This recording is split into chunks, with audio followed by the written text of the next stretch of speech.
won't talk long. Just say that to reassure you, because this is a church building, and I know you're used to things going on. But I'd like to just say something about the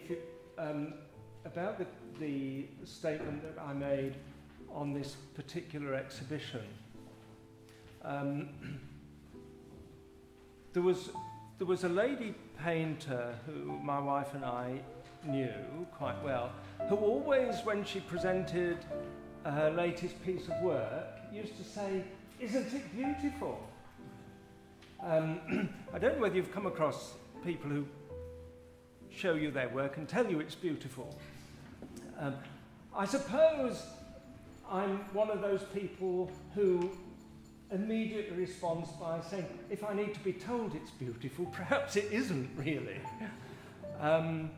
But I've gradually, as time has gone by, I've modified my thinking a little bit on this score. And the reason is that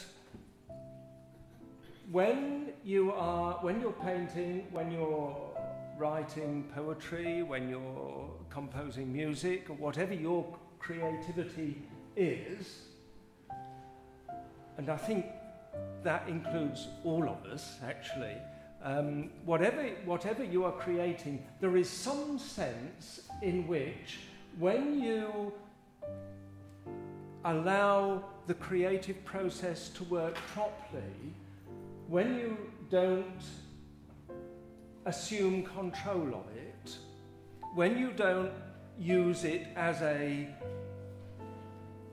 show of cleverness,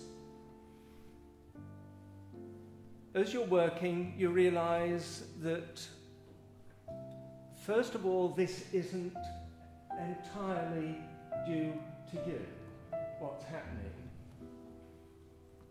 And there is something, whatever you attribute it to, there is something beyond you that is part of this process.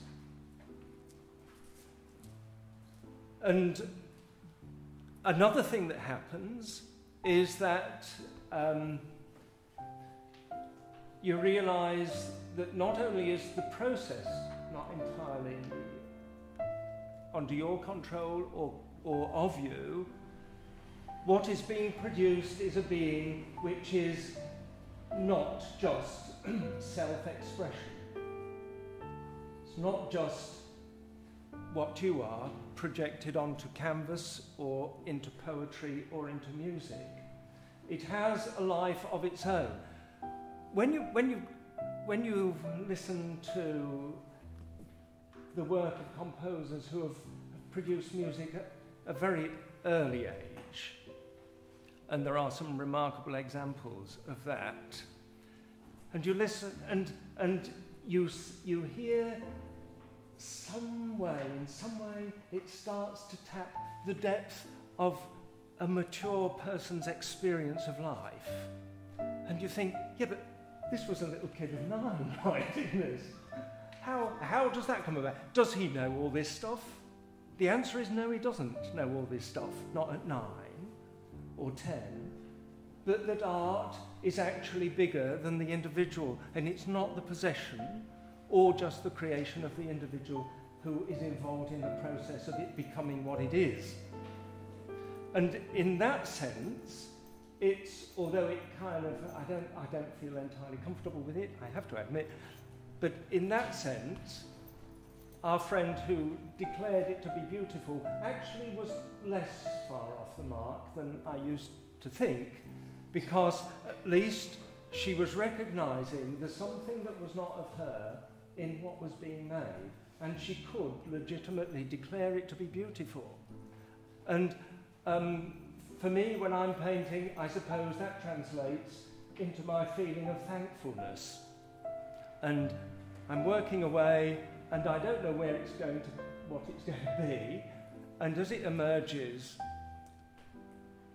I find myself saying, thank you.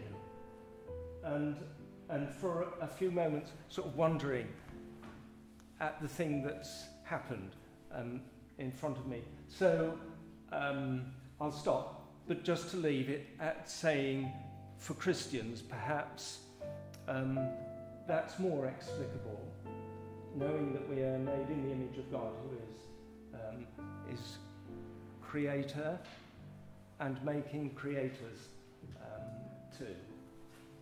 I hope you enjoy the exhibition, and I hope you like the calendars, and do try and push them out there. We could do with people buying those things. Parishes get some money for it, and that's really good. Thanks very much.